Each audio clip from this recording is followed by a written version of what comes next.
one of the biggest imbalances that most of us have is with our pelvis. So if you're looking at the pelvis from the side, you got your lower abs, you got your hip flexors, you got your lower back, and you got your glutes. Most of us, our hip flexors and our lower backs are much stronger and tighter, so it takes your pelvis and tilts it forward. Okay. Now, why a lot of us are like that? For many of us, it's inactivity, but also many of us when we sit at a desk, sit in a car, that causes that. But even most of it, even people like that work out, the typical workout actually strengthens those and actually adds to that. So, in really making it simple, if you recognize that that's you, you know, you really got to work your glutes, you really got to work your lower abs more than those other muscles.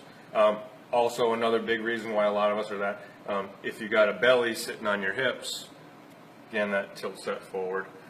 Thinking about this, some of you guys do yoga, Pilates, stuff like that. It might be the only reason, I'm sure there's probably other reasons, but in yoga and Pilates, you're always hearing, engage your glutes, pull your belly in. Okay, that's a big part of that. Now, thinking about this, if I'm not mindful of it and I just do it, or an instructor just says do a bridge of my lower back and my glutes, what do you think I do my bridge with? Yeah. Okay. So unless I'm really mindful of that, and unless I'm really mindful of engaging my glutes, I naturally use my back, and most people are going to use their back. So to really tuck your tailbone and pull your abs in as you do that. Same thing for a push-up, even a push-up position or a plank, whatever you look at it. Okay, unless you're really mindful of what am I using to stabilize from the board. From the board, I'm going to go with your hip flexors and your lower back. Yeah, I'm gonna use mostly my hip flexors and my lower back to stabilize, unless I pull my belly in and engage my glutes.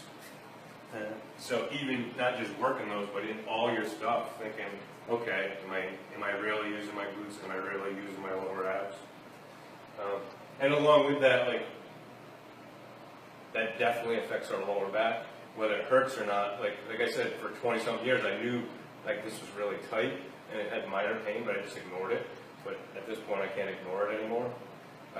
But I also told you the other day, when I pulled my hips back, I realized, wow, there was a lot of pressure on my knees that I never was aware of.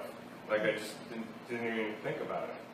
But it affects your knees, your ankles, your shoulders, it affects everything.